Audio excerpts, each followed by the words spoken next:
All right, everyone. Thank you for joining for today's session number 10. And we're going to have anonymous mock interviews with hiring managers for QA engineers. And we have today 3 candidates and we have 4 managers. Let me introduce each manager today. And first, I will start with Reiko Han. Thank you for joining. She's a manager, QA engineer at MotorTrend Group. Also, Jeff Singh, he's a senior software QA assurance manager at Iterable. And Chris Kenst, he's a lead QA automation engineer at Promenade Group. And Adeel, thank you for joining. Also, he's a QA manager at ChowNow. I would say Adeel, he's the most experienced for these mock interviews here. And Jeff, Reiko, Chris, thank you for being the first time. I'm very excited. Thank you, guys. And quick disclaimer, though, I want to say to our audience that this event is an educational event. We do not promising any job opportunities. How even all our managers and interviewers, the active managers, right? And they actually hiring at their companies. At the same time, nobody is here representing their companies, and all our opinions, it's solely our opinions. All right, so do not confuse. Guys, whoever just joined, please hit button in the chat who is the very first time. I'm wondering who is the first time here. So if you don't know how it works, let me give me 1 second. I think I'm sharing the wrong screen. What do you guys see right now? Just you. You were sharing a screen. So. I was sharing my screen. Yes. Okay, that's okay. So if you do not know like how it works, so we have 3 candidates today. Each candidate will have about 20 minutes, and each candidate will be anonymously. And they prepared for 2 questions. It's tell me about yourself and what did you do at your last project or last company or last experience. So these 2 questions should be limited with 4 minutes. I will keep the track of timing. And after that, each candidate will have, each manager will have opportunity to ask follow-up questions one by one. And all these follow-up questions will be the same questions that they usually do at their companies, at their daily daily routine hiring. And after all, each of them and each of us will give a feedback, what went well, and what candidate can improve, and basically the overall feedback. Sounds good?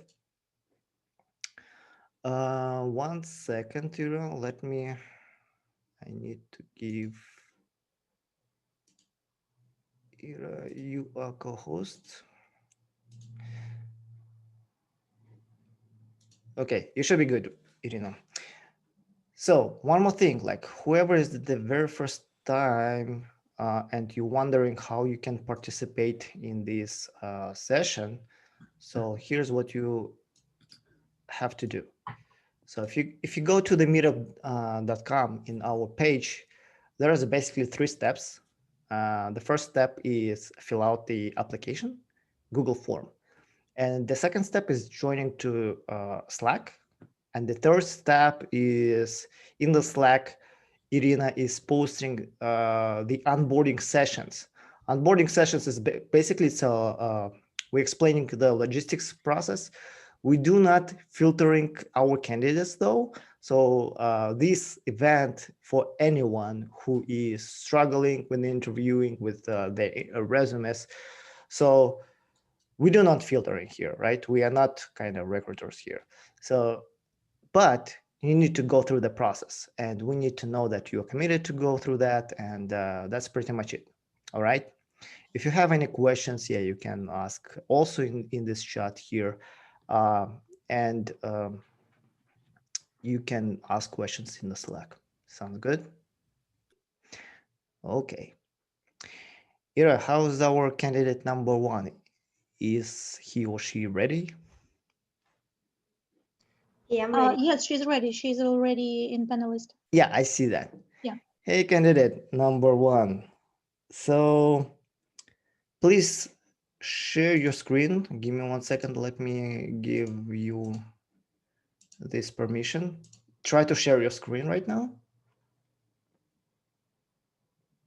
Okay, awesome. We can see your screen. Okay.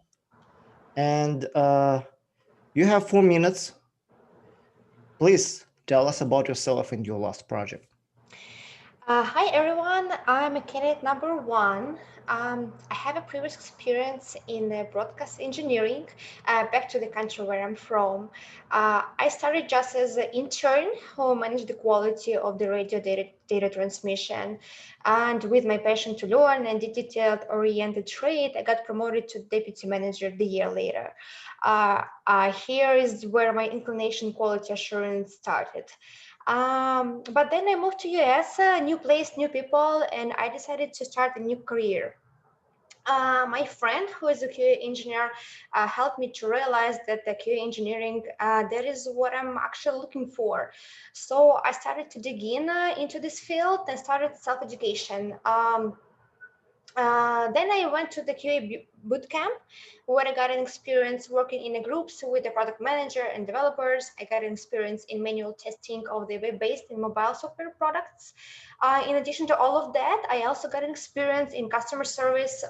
It was in a different company as an office manager, where I learned how to work in a busy environment, how to resolve customer service complaints, and how to maintain effective working relationship with the team members. Right now, I keep learning a lot about automation testing techniques, and my goal is to become an automation QA engineer for the next year. And about my last project, that was the web-based application. It is a recruiting site that was constructed based on AI algorithms. The purpose of these algorithms is to match the candidates to the recruiter offers and otherwise. The flow of this application is very simple for the end user. After the candidate completed the form about experience, technical and not technical skills, or just upload the resume, the candidate can see the matching score for this or that one job offer. The similar project was used for the recruiter site. Recruiter has to fill out the form with the description of the offer and all the necessary skills that needed for this job. During this project, I was working in a team of 6 people. All the testings were performed on a staging environment. At the beginning, we started exploratory testing. After receiving the product requirements document, we created the test cases and the traceability metrics. All the test cases were split between all the members. We had a daily meeting where we discussed our completed work and some challenges that we faced. Pretty much every week we had a meeting with the product manager where we tracked our success with the completion of the test cases. Our task was to complete positive, negative, functional, cross-browser, user acceptance, usability, and regression testing. And all our work was done successfully and then on time. Yeah, that's it. All right. Who want to start first with a follow-up question, guys? I can go first. Sure. Hey, first of all, thank you so much for going first. I know it's it's stressful. So I'll just dive into my question. You've mentioned Postman in your technical skills. Can you explain to me how you have leveraged in the projects that you've worked with? How have you leveraged Postman for your testing? Okay, so we haven't used the Postman for our project, but I had a practice with it, and I know that this is the API development environment, and we were building the request that include a method, a URL, a header, a body, which is optional, and sometimes the authorization. We will use the Swagger for this to get all the information. Yeah. So you said you didn't use it for any of your projects, or Yes. you were taking some tutorials to learn Postman. Yes. Okay, cool. Got it. Thank you. Is there any reason you didn't list Swagger on here since you listed Postman? Oh, I just thought that the Swagger, it's like just an tool with the documentation. I thought I will edit Swagger. I'm asking your motivation behind listing one but not the other. Can you tell me again? Thank you for going first. I know this is a bit nerve-wracking, so we do appreciate it. Can you tell me what exploratory testing is? That means exploratory testing. It's the testing. It doesn't require any documentation or planning. The tester just learn about the application. And so what is a test case in your experience? Well, the test case. What is the test case? It's a test document that basically tells how this particular feature should be tested. So then can you kind of describe to me how exploratory testing and test cases fit together in your experience? Oh, okay. Well, for example, I'm gonna write start the test case with the title. For example, it's gonna be the login page.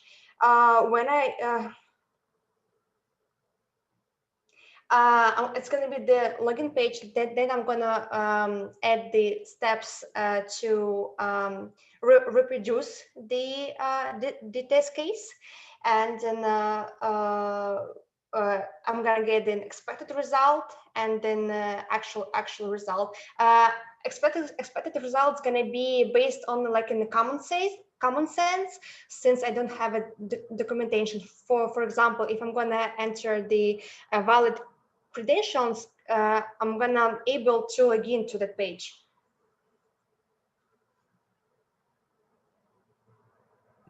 Okay, thank you. Cool.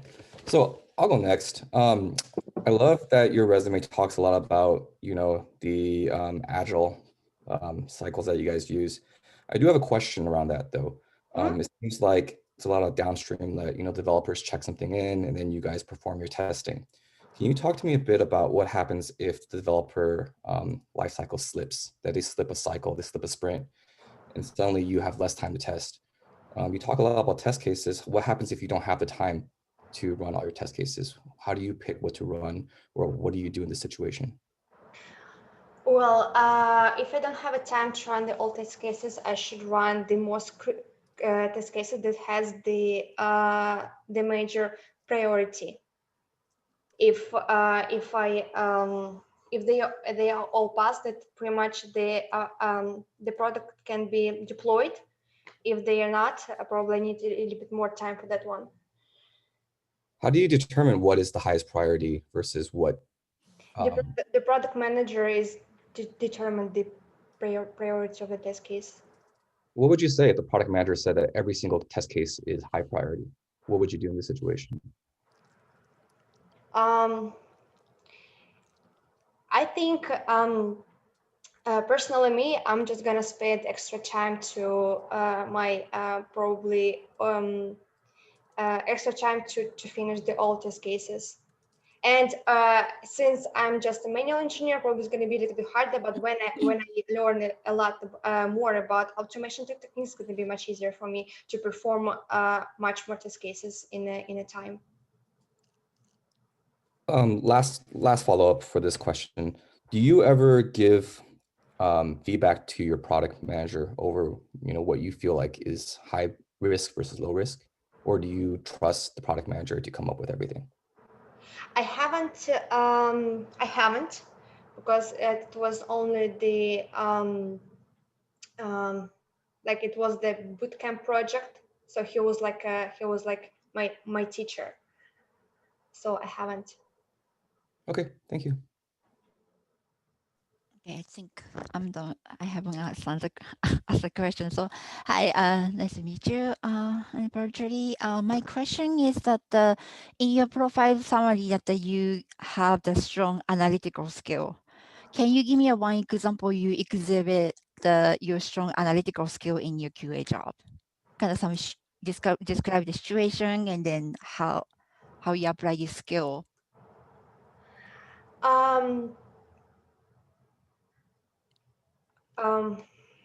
It's a good question.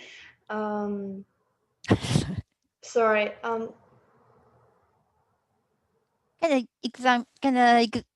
Give me a kind of time, describe the time that when you think your strong analytical skill help you to do the good job as a QA. Let's put that way, if that's helpful. Yeah. For example, maybe some as a organizational skill. I was the person in our team who was responsible for the traceability metrics, and I was monitoring if every team member filled out the if they finished their test cases. It's like one of them. And the communication, we were I wasn't the team lead, but I actually felt like I was the team lead in our team, and I was the one who was gather everybody together to discuss that one or that one this case. Okay. So can you explain what, so you said in your profile summary that you create concise but informative bug reports. Can you kind of just highlight kind of quickly what the most important information is in a bug report in your experience? Yeah, so the bug report is going to be consist of like some short description, some steps to reproduce severity, priority, and an additional documentation such as video and screenshot. I don't think that I have some important bug that I was reported, because I feel for me that the most important bug that it should be the bug that creates the crash of the application. Some minor bugs for me, I had a lot of them. They're not like important for me as something crashed, and I didn't have a crash yet. So to recap, you think that the bugs that cause crashes are way worse than, say, like a UI bug or a misspelling? If I'm gonna report the bug with some misspelling, probably developer and the product manager put the priority very low, because it doesn't reflect the functionality of the product, and it's maybe maybe they will fix it later on. Sometimes if it's not that really visible, it can be stay there forever. I can really quick. I just want to follow up on Chris's question. You mentioned priority and severity. Can you describe to me the difference between priority and severity, and how do you pick it? Priority is going to be assigned by the product manager, and severity is going to be assigned by the QA engineer. As S0 is going to be the crash, S0 is going to be the crash, S1 is going to be high priority, S2 is medium, low, and so on. And the priority is going to be also P0, P1, P2, P3. P1 is highest, high, medium, and low. So when you assume here that you created a few defects, right? How did you pick severity in this case? Did you use a matrix? Did you use gut decision, or what's your so we were I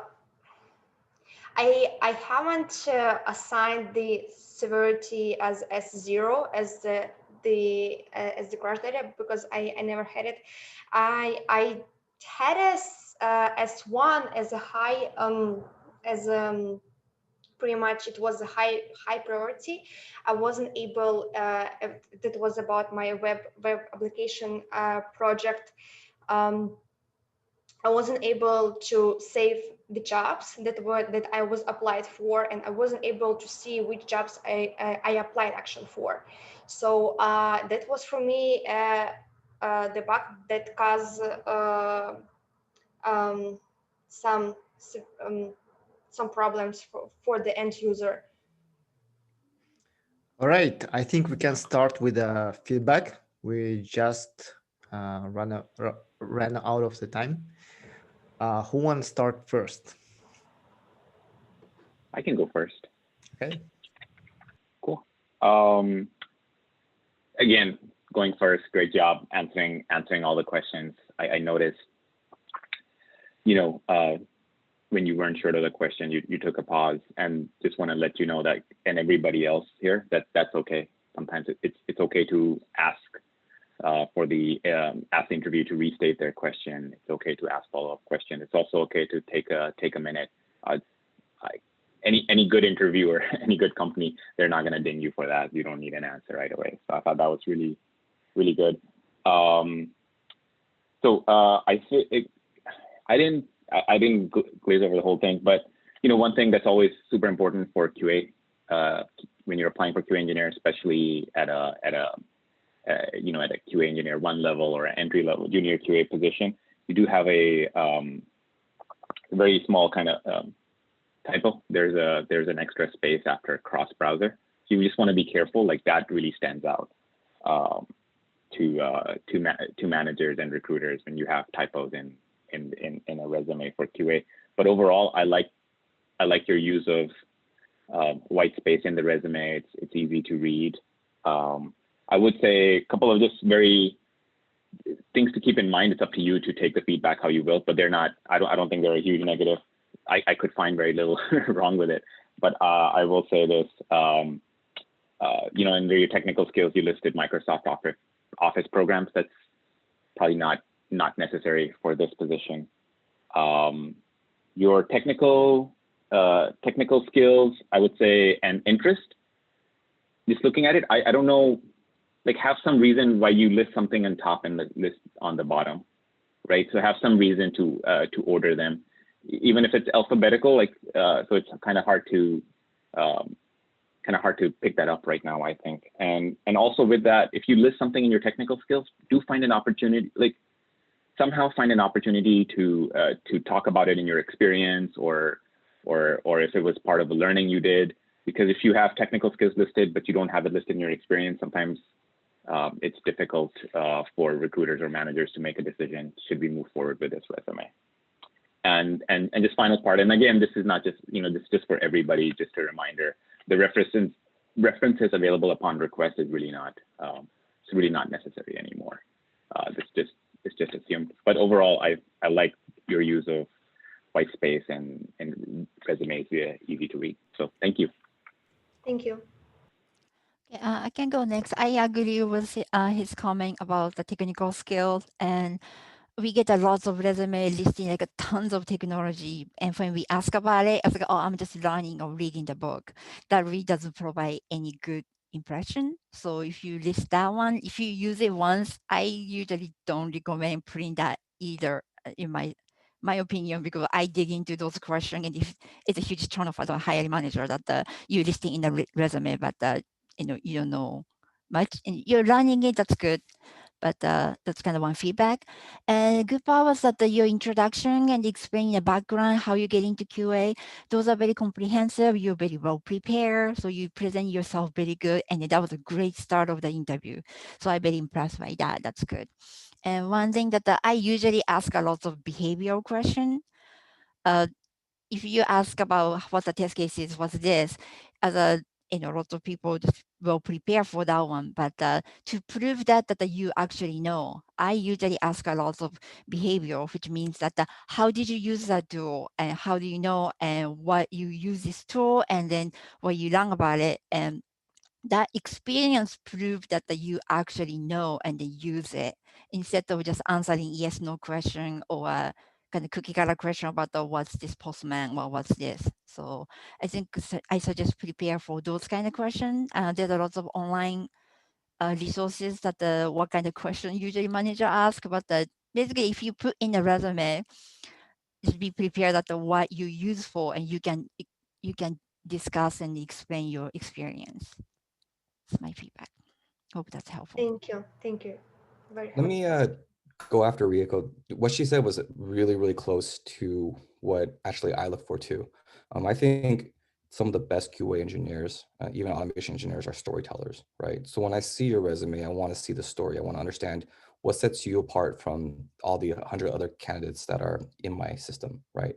So when I talk about storytelling, right, you worked on a project, right? But in this case, in your resume, it just says was web-based application. Feel free to talk a little bit about what the web application was. Is there a link to GitHub? Can I see it?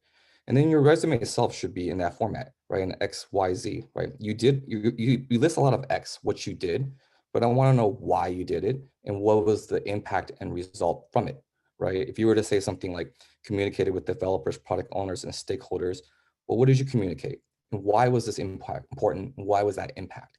I think if you talk about impact, because you are starting out as a baby QA engineer, what a lot of beginner engineers don't understand is, what is my impact? If I'm going to report to you, what impact can I bring to you? And you need to be very clear about that.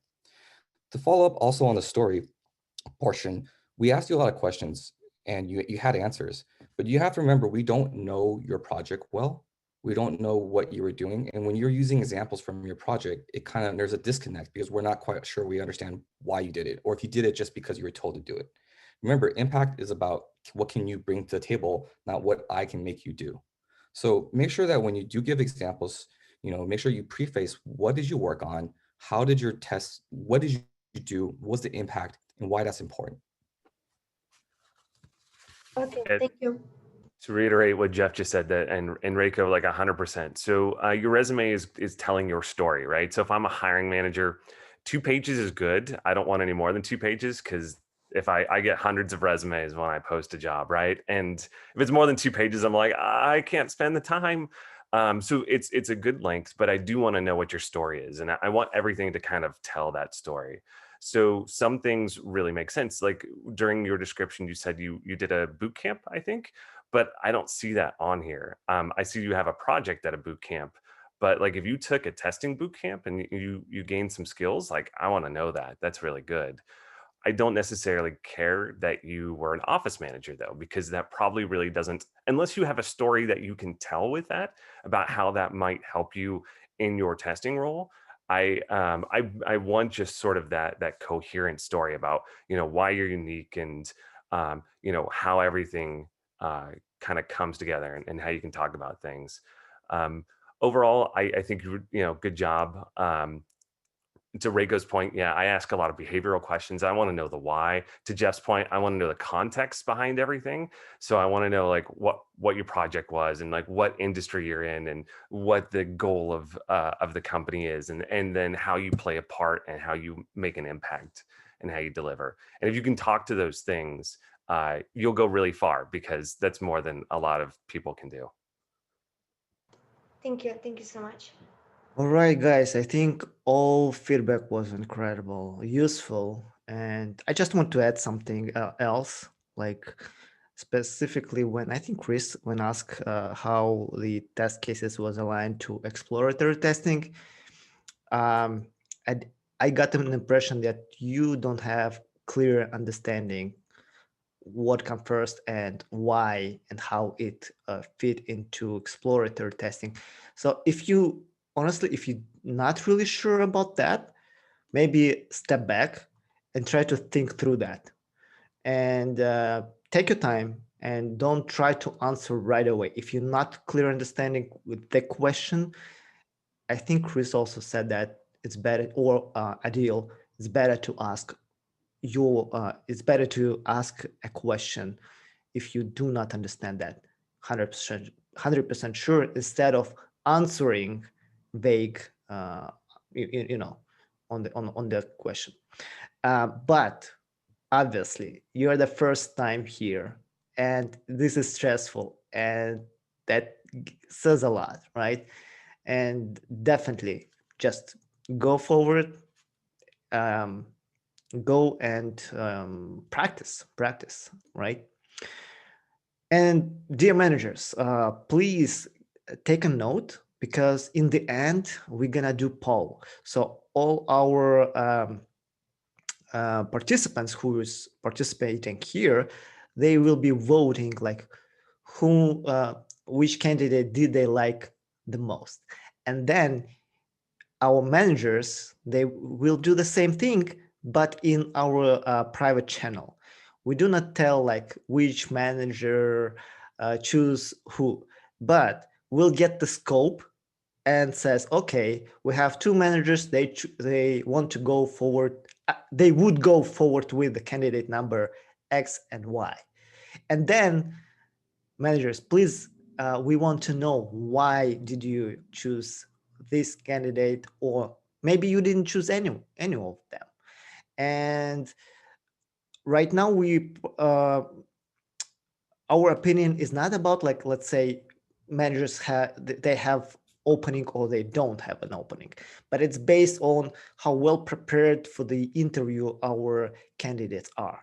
Even if they are for manual junior position, and if the companies they don't have this opening, but if they would they go? All right, sounds good, makes sense. Awesome, cool. Thank you, candidate number one.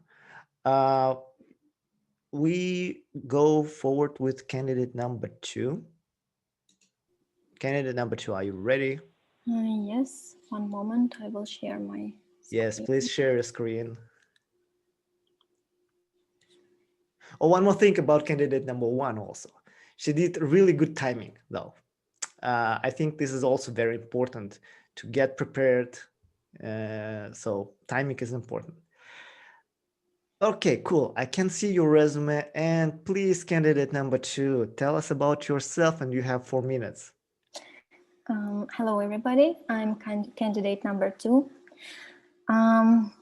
So after I moved to the US, I was looking for a new opportunity. So since I was always passionate about technology and computers and software, I started searching the internet and found out about the profession software quality assurance engineer, and decided to take courses and see if I like it. So I really enjoyed learning, and then after that I took a boot camp. The more I learned and implemented my knowledge, the more I got carried away, and I understood that this is really what I want to do. I like to see how the application changes as a result of my testing experience. It gives me a very good feeling of being a contributor. I really enjoy to work in a team on the same goal. And one of the last applications I worked with is a web-based application for educational institutions. I was performing different types of testing, like regression, build acceptance, functional compatibility. I created test cases and test executions using X-Ray plugin in Jira, and I created bug reports.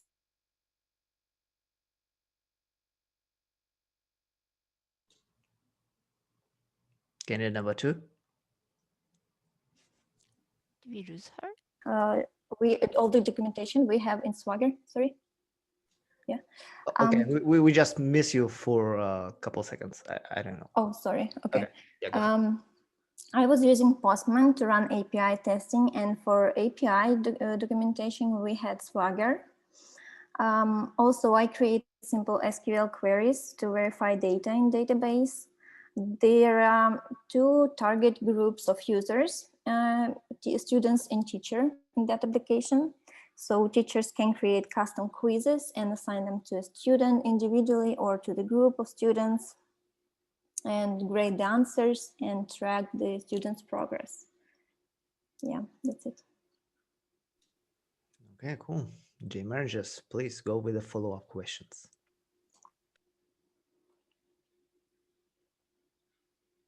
Looks like Adeel. You're gonna start first. Okay, sure. I'll go first.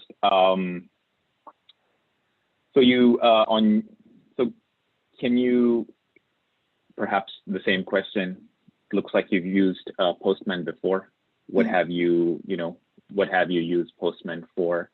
What kind of problems in your last project have you used it? And perhaps also highlight what capabilities of Postman you're familiar with as you're talking about that journey. Mm-hmm. Okay, so yeah, all API documentation we have in Swagger, and based on that, I created requests like get, post, put, patch, delete, and almost for every request we have. We need to have authorization token which we can find in DevTools in the browser. The body for the request, if needed, we take in Swagger. So also I was creating collections by grouping API tests. So I can run a collection runner to save time. Also, I store the information like URL or bearer token in variables. With Postman Interceptor, we can catch the response if we need to see how it looks like. Also, okay. And what kind of you mentioned Postman Interceptor. Yeah. Can you give me like a brief one-sentence explanation of what Postman Interceptor is and what did you use it for? So it's a plugin for Google Chrome.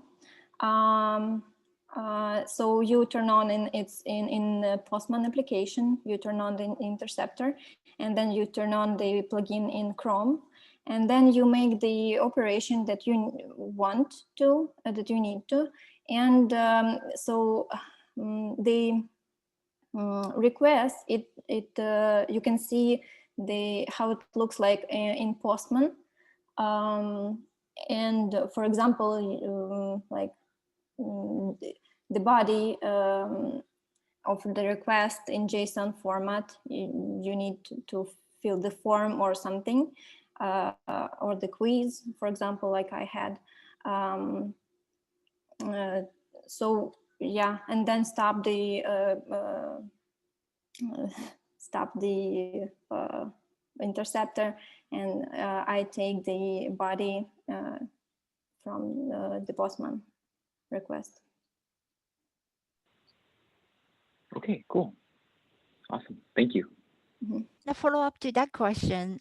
So you run those testing using the Postman and tool. Can you give me an example of the bug you found during the API testing, and how did you write the bug for that? Mm-hmm. So yeah.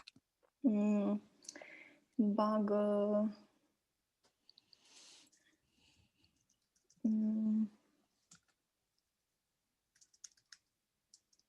Have you found any bugs using Postman and doing API?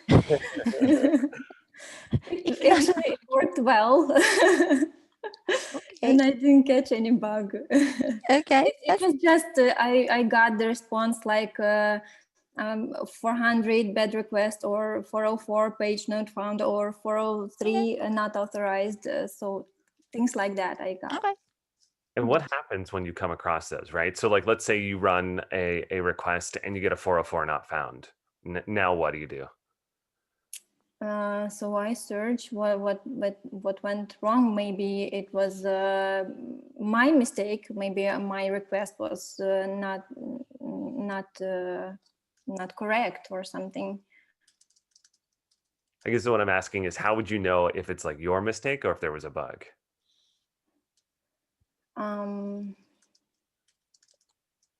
So I check if, first of all, if I did everything right, and then I ask probably developer. So if it's a bug.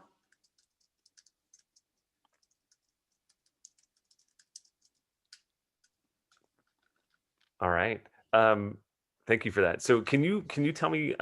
It says that you have knowledge in QA processes, and can you describe what the QA processes are? Do you know of many, or just the one that you use? What does that mean?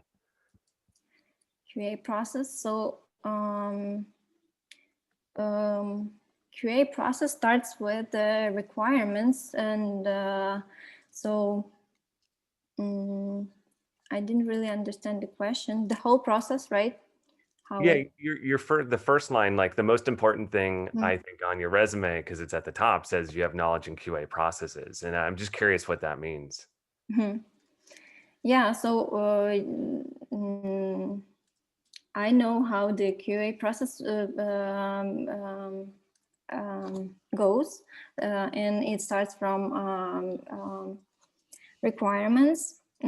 So we can test the requirements and see for any ambiguous or contradictory, or if something not clear in requirements, and then we start develop test cases, even if we don't have the application yet. So we can start doing based on requirements. Then once the API is ready, or the application is ready, also we start testing. Yeah. So that's your normal flow. Like that's how you typically go about your day to day. Is kind of what you're describing. Yeah. Okay. Thank you. Cool. So when you wrote perform compatibility testing for various browsers, can you walk me through what that looks like? Sure. So performing compatibility testing, we verify that all the elements on the web page is displayed correctly and in the place, and like it's visible, and it works well, and the page is and the functions works well in every browser. And how did you execute this? Did you do it on one machine? Did you use a virtual machine? Can you walk me through the harness? How would you go about this? Actually, I have all the browsers on my machine, so I do like that. When you executed compatibility testing, did you worry about browser versioning? Your customers may not always all be on, say, Chrome 73, right? They may be on. So how do you determine which one version test on? Yeah, we use most commonly used. Okay. Yeah, we search for most commonly used version, and we test it on that. Are those the most commonly used of your customers, or are they just most commonly used you found on the internet? Most commonly used on the internet. Where did you find that information? There is a website. For now, I don't remember the name, but yeah, there is a website for this, and we can see what operation system is most commonly used in the world, or if we develop the application for a particular country, so we can see by country what is most used in browsers or mobile operation system also. Yeah. Cool. I have one last quick one. When you it's great that here you generate test statistics, right? Test metrics. Can you tell me though what the importance of the metrics you collect, and why are these important, and what do these mean? So what I'm trying to get here at, and I'll kind of preface this question to give you some more context, is you do some testing, you generate some metrics. What do these metrics tell you? What should you be reporting to your product team or your engineer leadership team, and why should they care about this metric? One moment.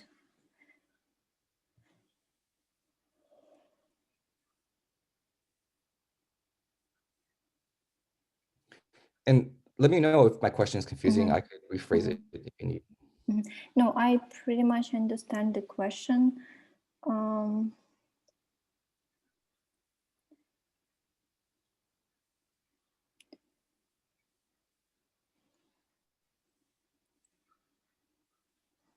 So in Jira, we can see like the metrics, and we can see statistics of all the test cases which we run, and which how many yeah, and by so in each release we can, in the end of each sprint, in Jira we can create those statistics and see how we performed in this sprint. So that's what I'm asking. My follow-up though, and what I really want to know is, what is this? What do these statistics tell me? What should I worry about? What matters to me? You know, is high good, low good? You know, what do you look at and why? Okay, so we see how many test cases was planned to run in the beginning of sprint, and then we can see how many we've done, or even not only test cases, but the tasks also. Yeah, and in the end of the sprint, we can see how good or bad we performed in this sprint. Okay, thank you. Okay, Reiko, did you ask anything? Do you want to? Yeah, I think I did earlier, but Okay. yeah, I'm good. Okay, cool. Let's wrap it up and let's go with the feedback. Who want to start first?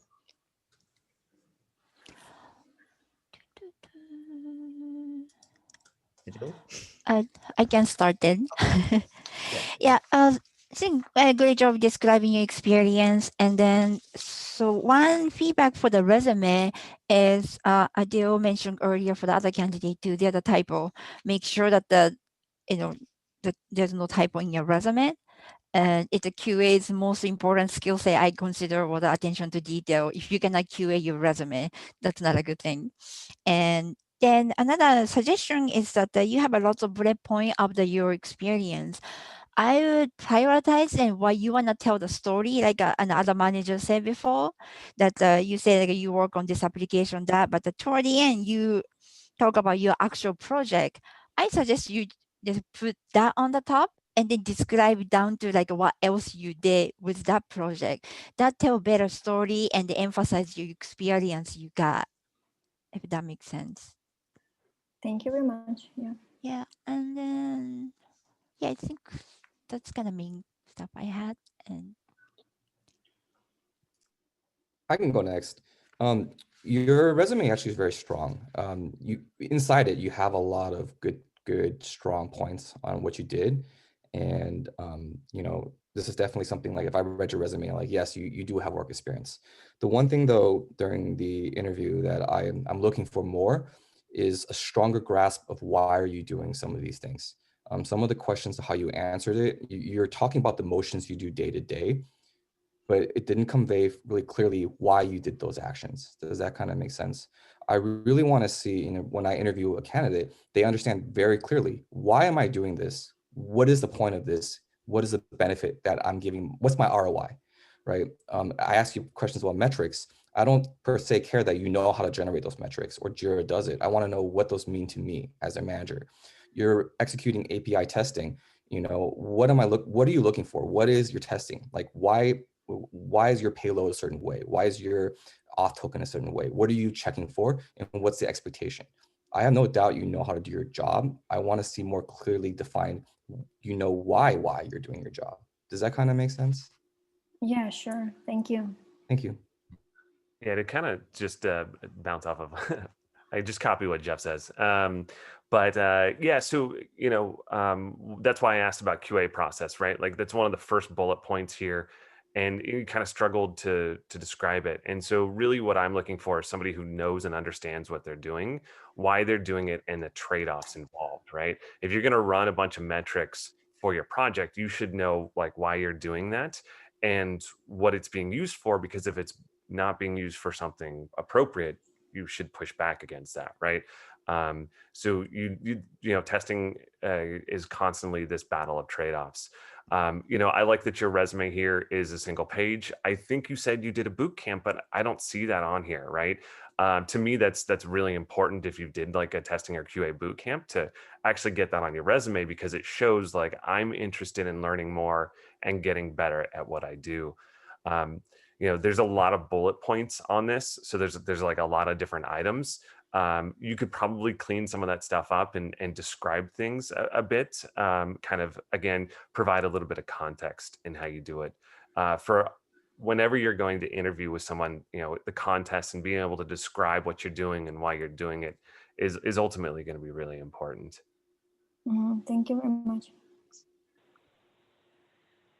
Yeah, I think I definitely agree with a lot of the feedback that's already gotten. I'll just maybe highlight what's different. I will probably say that the panel has been really kind.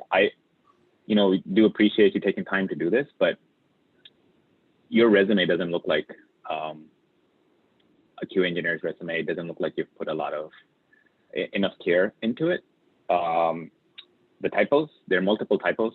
There's spacing issues. Capitalization is a problem as well. And lastly, this is not just for you, but for everybody. Your resume, it looks like you've probably chosen Times New Roman or some sort of serif form throughout. That is just reduces the readability. Maybe look at the compare your resume to the first candidate. Much easier to read. This is much harder to read, and I keep running into typos. It's gonna make it very, very like it's just you're only, you know, you're spending maybe a minute, maybe 30 seconds, especially recruiters, right? Even more than hiring managers, they're looking at these really quickly. So in the first 5 seconds, I'm seeing typos, I'm seeing this font that makes it hard for me to read. So I do like it that it's one page. But the final thing I would add is, you know, your work experience shows that you've been working for 8 months. This is a lot of stuff for 8 months. And if you have this experience, great, but perhaps you have some other experience that ties into, you know, maybe the boot camp, whatever, like this doesn't, it's, you know, it also might be that you have copy pasted from people you've worked with, which is very common. And there's nothing wrong with that per se, but you just have for 8 months, this would be like, this would be somebody with like a 2-year experience or even more when I'm just comparing in my head. That's not necessarily a bad thing, but it's just, you have to be able to tell that story. So there's some inconsistency there. Thank you. To carry on what Adeel said, the copy and paste and using the templates that people find, what that does ultimately is it puts you into a crowd of people, right? So again, like as a hiring manager, I'll get 100 resumes on a job application, a job posting. And if all the resumes look the same, they start to blend in and feel the same, right? So like, you know, to Adeel's point, like you're trying to tell a story about what it is that you do. And so you do want to put in time to make this your own thing and to make it stand out from the pack of people that you may be applying next to. Okay, thank you. I just want to say that it's not copy pasted at all. And this all I did in my bootcamp and projects what I did. Thank you. All right, guys. Thank you very much. Anyway, candidate number 2, thank you very much for participating. Good luck with everything. Thank you very much. However, please don't get discouraged. You should be actually encouraged. Apply this feedback, and you will be improving your resume, and you will be improving your skills. Thank you very much. Cool. Thank you very much. Can I add one thing to what you just said, Evgeny?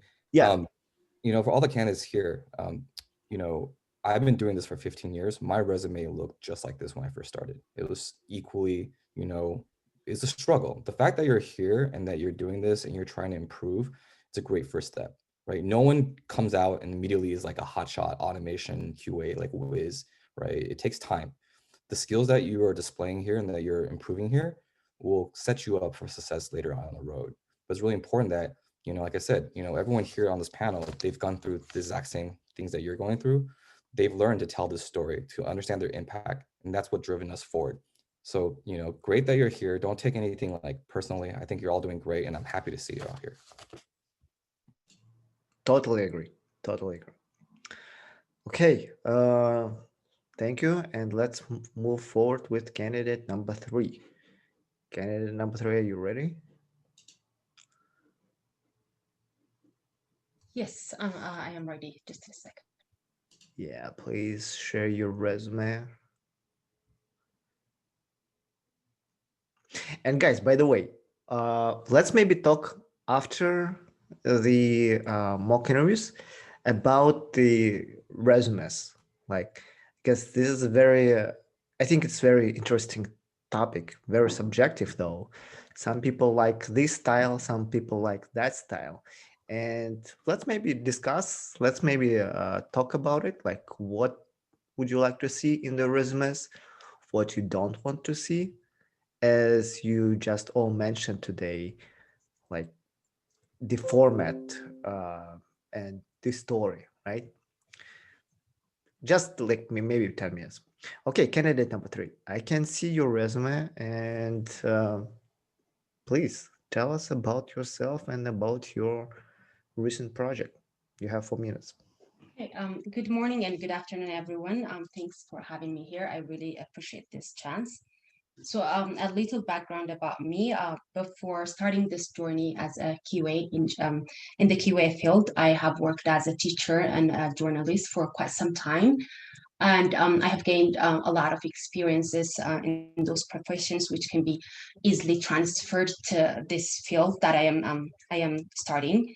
My interest, particularly in the QA field, actually emerged from my everyday conversation with my sister, who is a senior QA engineer. As she talks passionately about her job every day, I just started to have interest to look more into it, because obviously, I mean, who doesn't want to have a job like that? So what I did was I started to look more into it, to watch a lot of YouTube videos, and then took a couple courses from Udemy before I enrolled myself into an intensive software testing training. Although I'm still learning, I love what the profession is all about. I love what I'm able to do.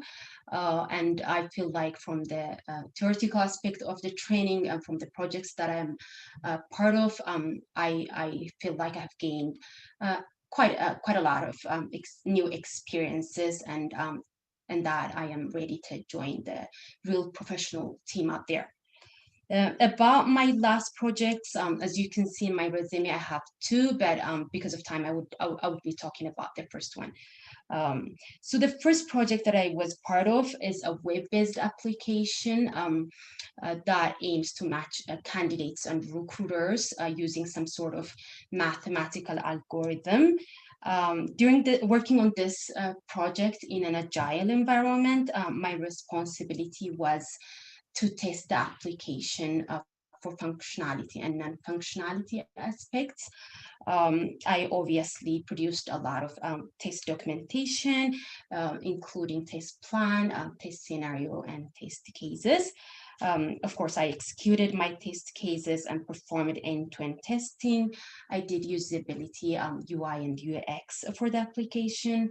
I also did regression testing. More important, also analyzed software failure, I reported bugs, and I also did a bug fix verification testing as well. I used Jira for bug reporting and bug tracking. As you can see in my technical skills, DevTools is one of the tools that I have used, and I just would like to just say a brief example of how I used it during my application. So I used DevTools. I inspected the HTML of the page, and I used it to evaluate the CSS, obviously to see how if the layout is as designed as required. Now I've used the console tab of DevTools to see if there is any JavaScript error, and I've used the network tab to see the performance of the application, the loading time, etc. I have used Postman to do API testing, mainly to send calls to check the core functionalities of the application in my case. That's about it. And again, thank you. And I would be happy to answer questions. Thank you. Okay, let's move with follow-up question. Who want to start?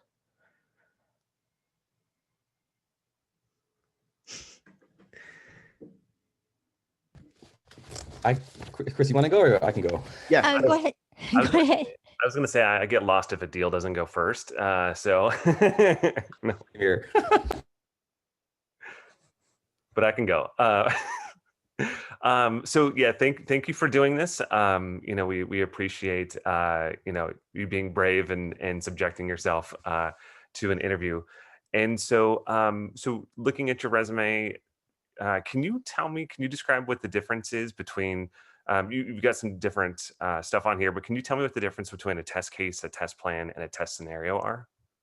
Sure. So test plan is like it's more at a bigger level. I know there's a technical term for that, but I just forgot it. But it's a high level. Yeah, it's a high level document, in which you just describe generally about how you would like to go about doing this test. It includes like the human resource that you have, the tools that you're going to use, the schedule, and all that.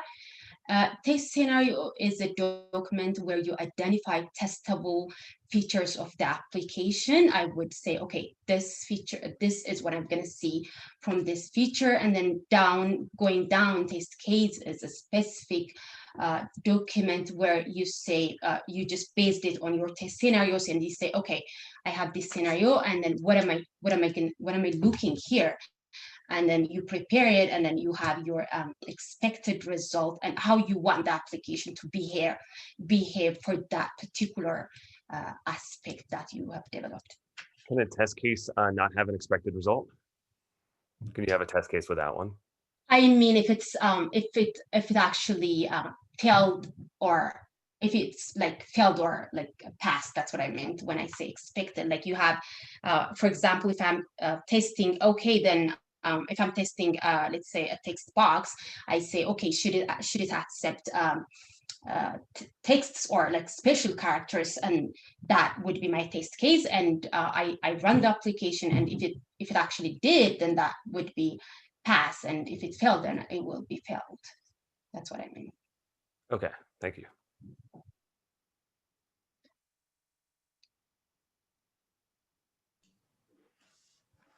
I can go next. So in your kind of career summary, that which one did you? Let's just do this. So the proficiency in test analysis, bug detection, and defect isolation. Can you give me an example of the bug you found and how did you isolate the bug? Can you kind of give me an example of that? Sure. Yeah, I just remember a couple bugs that I have found on the top of my my head is the one that I found while working on this particular application as a candidate, and I was trying to update my profile. And obviously I changed my profile, and I should be able to save the changes. And that's what I was trying to test the application for. And then when I went down to the submit click to the save button to save the change, I saw that the save profile button was grayed out. It was disabled. So yeah, what I did was I inspected, I checked, I analyzed to get closer to where the problem is coming from, and then I reported my bug in such a way. So follow up to that. So test. Did you find this? Is this part of the test case, or this is just you testing the exploratory No, this is part of my test case test that cases? Okay. be able to save their profile. Yeah, and then you look into it and then try to find out where the problem coming from. Exactly. And where is the problem coming from? Were you able to isolate this? Yes, I could see that save profile button had a class disabled on the HTML. So I that's how far I could go, and I reported it with a title saying saving profile button has a class disabled, and then I had my steps to reproduce, and I have my expected result, actual result, attachment from the screenshot that I took from the DevTools. Okay. So I'll go next. I kind of want to pile on what we kind of talked about here. When you are creating your test cases, test coverage matrices for a feature, right? What, Yes. let's just skip the easy stuff like the expected behavior, the unexpected behavior. What else should you be testing? What I'm looking for is like topics like edge case, et cetera, right? Because you're talking deeply about using the Chrome dev tools. You are understanding, the feature, like what to expect. But what other test cases would you write that's not just a happy path, bad path? Obviously you said happy paths, and so that's the first thing that I would do. I would see I would have these cases that would cover security of the application, I would performance of the application, obviously positive, negative, and yeah. Good. So walk me through the two you said, security and performance. How would you test performance of your application, and how would you test security? You can just give me the top examples for each. Yes, so for security, at least on the top of my head, what I would do is I would try to, if obviously log in as a candidate, I would try to click back button, and then if it lets me in, come back without asking a username and a password, that is a security issue, I would say. I'm just thinking here.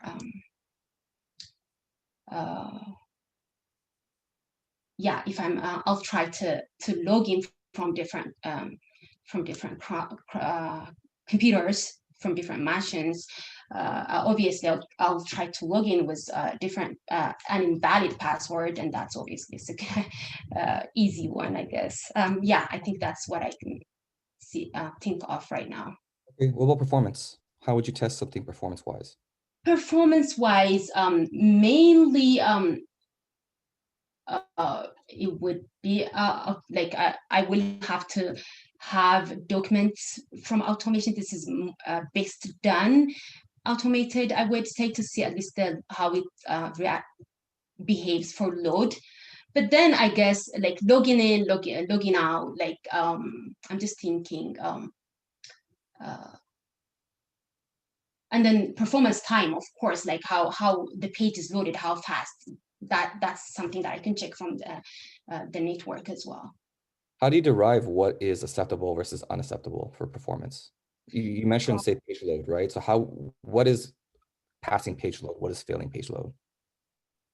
From requirement, if I understood your question. Yeah. So where do you get those requirements from? I mean, I hope I would get a requirement documents, but if I don't, then for this case, we were on the project, we didn't have a really organized requirement document. So if I don't, then I'll have to compare it to similar applications and, use my knowledge as a user and as a tester even better. Okay, good answer.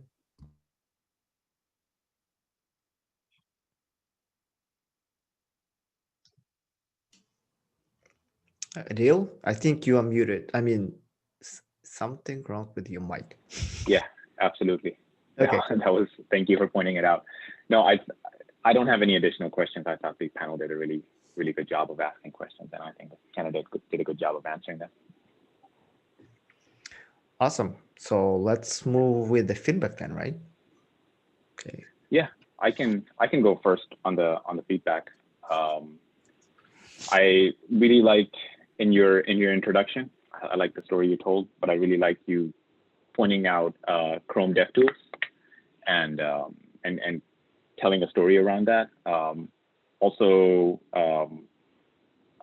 you know, I think in general the resume does a pretty good job of painting a picture, highlighting some of the things that are important.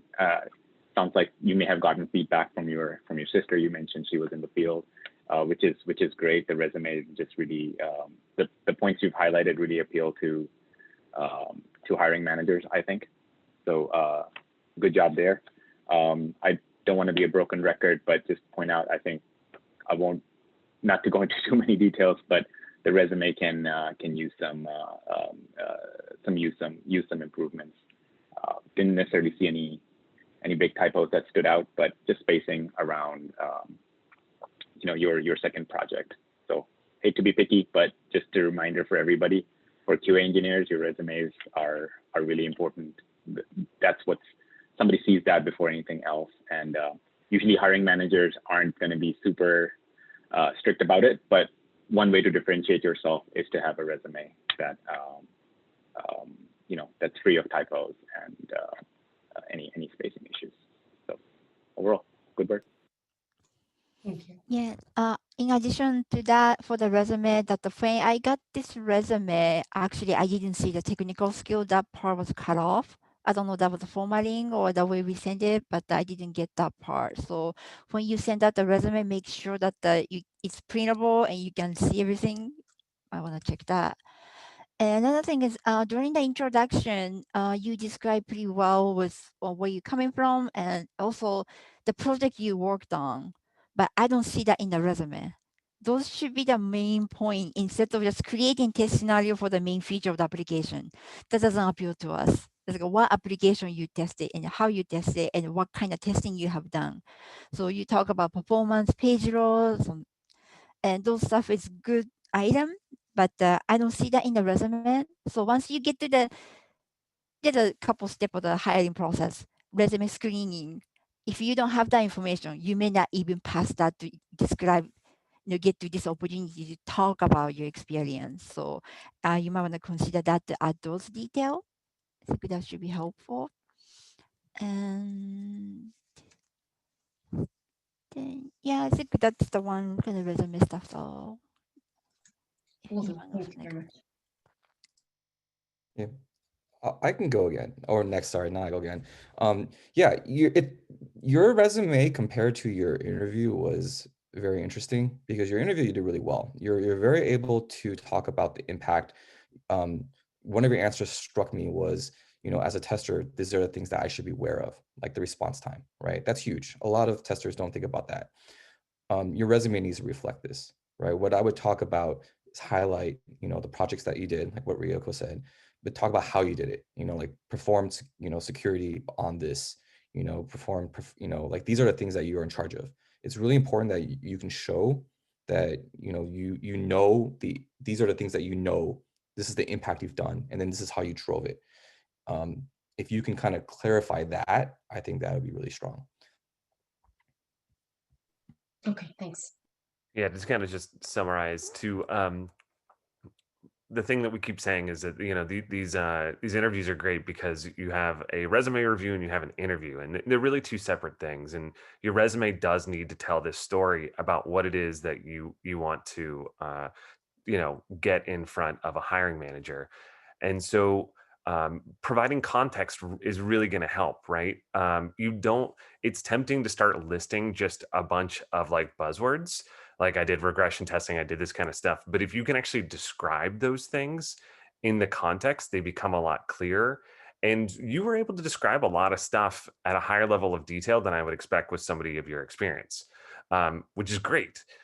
Because that means you're thinking about and you understand a bit more about what you're doing, if I had to guess, this would be your teaching background that says you actually need to know your subject a bit before you can speak to it, which is fantastic.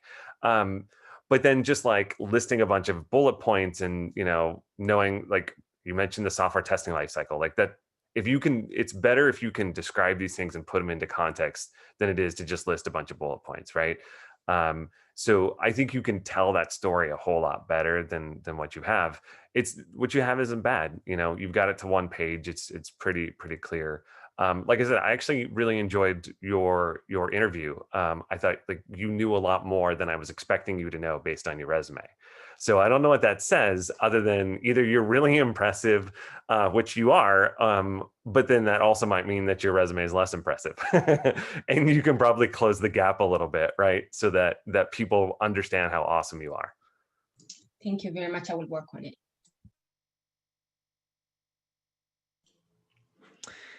All right. Thank you very much, candidate number 3.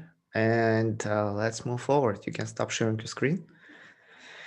Now it's gonna be a fun time right now, guys. So I'll pull up the poll, and you will have about 1 minute to answer this question. So we're gonna choose out of 3 candidates, which candidate did you like the most, or maybe none of them. It's totally up to you. I'm launching the poll. And dear managers, for you, please post it in our Slack private channel. So we won't expose your names or your favors. Okay, let's do it.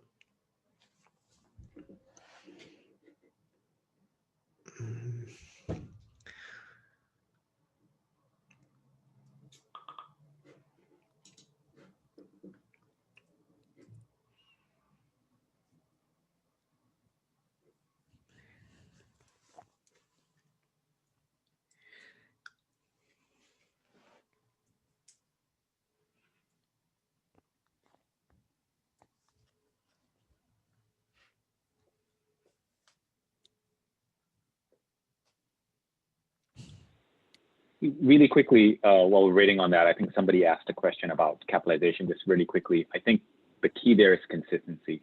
Your resume or your test plan or any documentation you're writing for your work related, just be consistent with capitalization and grammar in general. You can pick whatever you want. If you want to capitalize certain things, certain testing, that's fine. Just be consistent throughout your resume. Okay. All right. I think everybody voted, and let's end the poll. Awesome. That's interesting.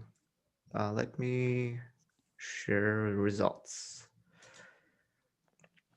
So interesting. The audience, the majority went with the candidate number 3, and the same 8% went with the candidate number 1 and 2. However, interesting with our hiring managers, 2 went with candidate number 3. Actually, no. Actually, 3.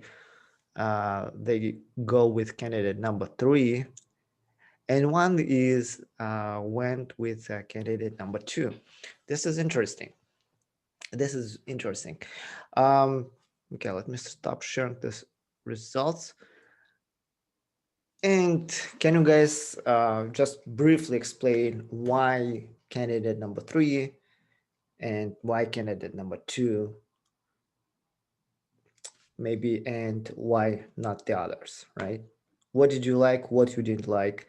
Just maybe iterate, but people will understand your reason. You want to go?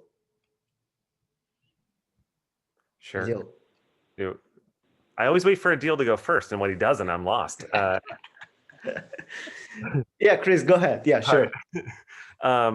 Yeah, so I don't know if it's, I was saying in the chat, I'm not sure if it's recency bias. I thought 1 and 3 were pretty good, but I went with 3. Part of it, again, just might be how recent 3 was, and it's a bit fresher in the mind. I do like somebody, honestly, so like anytime you're going through an interview, like your resume has to speak to something for you to get to a phone interview. And then the phone interview has to speak to something too before you move on. And so 3 really spoke to me on the phone interview side, less on the resume side, but more on the you know, the answering questions and being able to talk about why you did and your understanding of those things. I think 1 was pretty close though. She probably needs a little more practice, and then she'd be there. Okay. Jeff. Yep, I'll go next. So Chris put it really great. You know, the in-person interview, the person that I would be closely to give a pass would have been candidate 3, just because, like I mentioned before, right? In a phone interview, you're looking for the story. You want to know the candidate, what they do, but not just what they do, because everyone, you know, can do a job, but why did they do that job? And when we want to hire someone, right, the manager needs to look at ROI. If I bring you onto my team, how much is it going to cost before you start performing to the point where I don't lose money on you? And that means that the engineer I hire has to be able to create impact and do work and be able to understand how things are doing without me giving them tons of guidance. A junior QA obviously requires a bit more, but I want to see that you understand why you did what you did, and you understood what the impact and how you helped the company, how you helped developers, and how you made the customer happy. I thought candidate 3 during the questions were really more able to espouse why she did certain things rather than what she did. On the flip side, candidate 2's resume was strongest. You know, talked a bit more about technology, about, you know, what to use, why, industry standard terms. So if I had to like 5-second sniff test look through these, that one would have been the one that jumped out. Cool.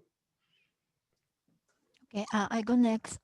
Yes, kind of very close, and everybody did great job on the interview, and then I think we provided kind of similar feedback. I suggest for the 2 because I see the potential the most. I think the resume is good, and then some area little struggle, but that's kind of trigger me that I want to talk to that candidate more if I have more opportunity.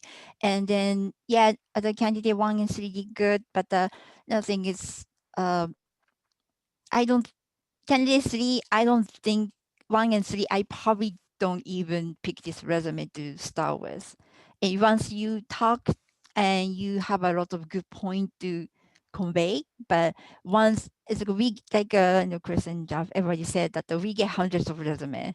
We spend maybe 30 seconds to a minute to just skim through and return yes, no, and they go forward. You need to have a little bit more strong. And then yes, so candidate 2 did good on that, and so need to kind of back up for the interview skill need to be more backed up, and also technical skill that what you can do and what you cannot do. If you cannot do, and then just listing up the tons of the buzzword that gonna help overall.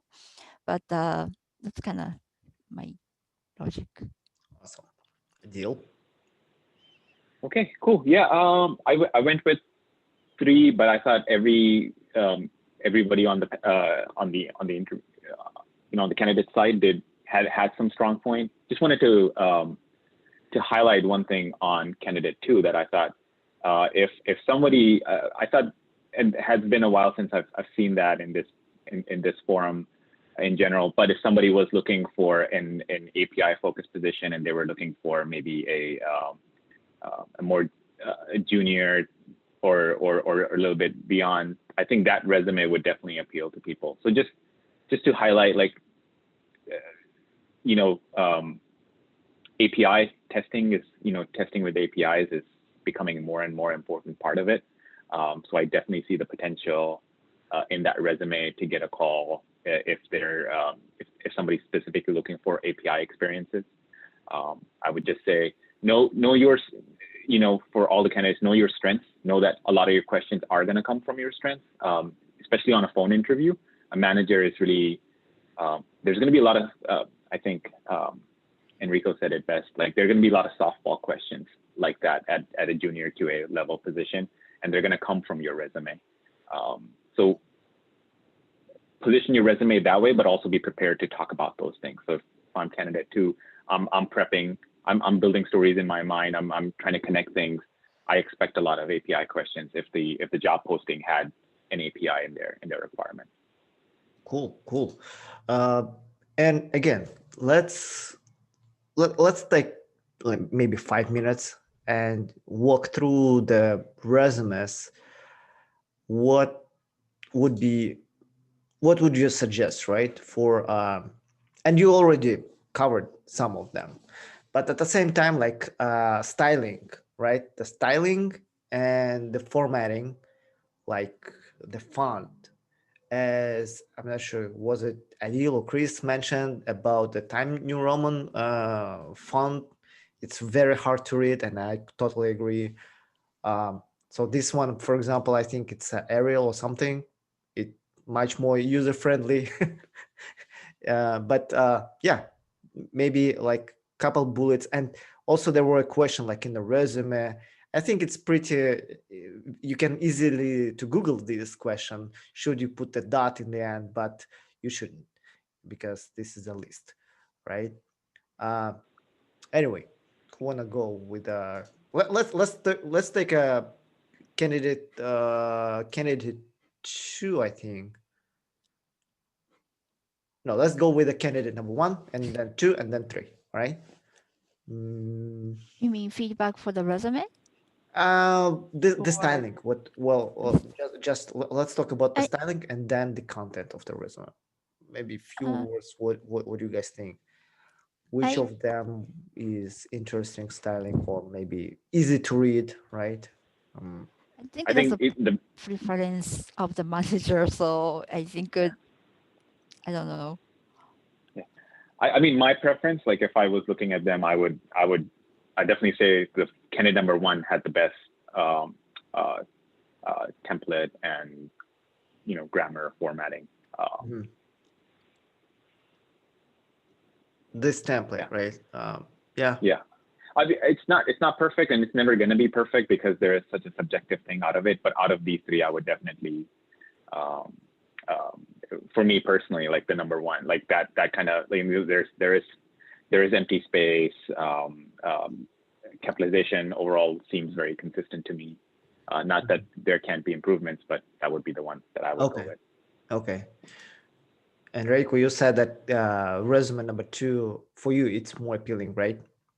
Well, the context-wise, but it's a lot of bullet point. Like I said earlier, that the more put what you want to say on the top instead of just test this kind of application. She had like a digital learning solution. That's what you said. That probably should be the top. And then this was a web and mobile application, and I create the test cases and then run this. It's kind of going down to that. Like a story is the one thing that everybody mentioning, so that actually convey better. Yes, the template is, I think, a personal preference, so I usually don't take too much into the consideration. Just as long as the no typo. Typo is the first thing that even like a very impressive resume that the typo everywhere, and I usually even won't go even to the next step. I'm just a little picky about that. I'm a little more cautious on that. I think I'm probably the most cautious here. I don't tend to penalize people too much on typos, especially if English is not their first language. It's much harder. So I won't penalize people, but I do notice, to Neil's point, inconsistencies, right? So like, so some things might be harder. It just depends on and so like the takeaway, hopefully people watching this, is like every manager is a bit different, and somebody might be like, I hate this template, I'm going to skip you, and others are like, this is beautiful, and are going to pay attention to it. So there's a lot of subjectivity in this, right? So it depends, right? That's always my kind of point. Yeah, I think I'm just picky because I'm English as a second language for myself, and then there's a tool to run. There's a spell checker. That's the minimum thing you can do to start. So that's just my probably the So I'll chime in really quickly. I'm also on Chris's boat where I don't per se look at typos. There's also the fact that, so I'm at a typical startup at Silicon Valley. I've been doing this for a while, software as a service. For each position, we usually get about hundreds per day of resumes. And our recruiters will screen as much as they can. And when recruiters screen, they're looking for buzzwords like, API or Python or some words, right? So the ones that get to me tend to have it all, but I get about 30 seconds per resume. So I'll look through it and I'm looking for keywords, right? So resume 2, actually, I can already see the keywords I'm looking for. REST API, Postman, oh, good. Boom, Bugzilla, good. Boom, database, good. Done. Next. Okay, she's in. Next person, candidate 3. I don't see anything there. Sorry. I just, it's automatic fill, right? So the buzzwords are really important because you only get about 30 seconds. Now, if it's a tiebreaker, I have 3 great resumes, I can only bring in 1 person, I will look for stuff like typos. I will look for stuff like how attention to detail are you, right? Are you just throwing buzzwords in, or do you actually know what you're talking about? I had a mentor at a company who would put he called it a green M&M inside his resumes. I mean, his job descriptions. He would say, tell me, all resumes, all must submit a cover letter telling me your favorite drink, right? And his thinking is, if you have the attention to detail to read that line and do it, you automatically should get into the next space. If you don't, then don't even bother applying, because people kind of spam. So, to Reiko's point and Adeel's point, like, you should be very careful, right? Because why automatically discount yourself for something so stupid? Cool. Yeah. One thing also just wanted to mention, just having this growth mindset is so important in the QA engineering field and in any engineering field. Basically, getting in is one part. Everybody knows here on the panel, you'll always be learning. So having that growth mindset is so important. And one of those things important about it is like feedback. You want feedback on your work. So all 3 of you are showing really, you're showing one part of it. One reason you're here today is you're willing to, you open yourself. You want that. You're looking for that feedback, and that is great. But don't be afraid to reach out to your network. As well, like my sister, she's not in tech, but she's doing her master's in counseling, and she's according to me, she's a pretty good writer. So whenever I make changes, because sometimes it's harder to see your own, right? Sometimes I hope also with the stories shared today, it's harder to see your own. At my previous company, I was there almost a decade, and the resume I got hired with had a typo in the very first word. In that resume, right? So nobody, we're not going to hold it against you. Nobody is, but it's that feedback is so important. From that experience, it was like feedback, like, hey, who can I share within my network to get feedback on it? So if you do that, you'll see, or even paying somebody to look at it. So that's having that growth mindset, and that it's super important. All right, guys, I think this session was just incredible. So many outputs, and if you guys imply just 10% of what was said here, I think you will increase dramatically your interviewing skills and resume skills. Just do it. just apply it, right? Because Adeel, you've been here for a while, right? You've done this several times, and this suggestion and this feedback that type on the resume, formatting, and kind of this thing, never gonna be old, right? We're always seeing this. And personally, for me, I use Grammarly. They should pay me for the advertisement. I use Grammarly. Obviously, I not rely on them 100%, but this is the first line of defense, and then I asking someone to check if I'm writing something. All right. Anyway, guys, thank you very much for joining. Let me stop sharing screen. Thank you, Chris. Thank you, Reiko, Jeff, Adeel. Today's session was just on fire, and that's awesome. We'll see you on the next our meetup, our mock interview session, which is gonna be 2 weeks later. And guys, if you like it, if you want to join it, please go to our meetup page, sign up there, go through that, talk to Irina, and we'll see you in the next session. All right. Thank you, guys. Thank you very much, and see you. Have Thank you. good weekends. Bye-bye. Hey.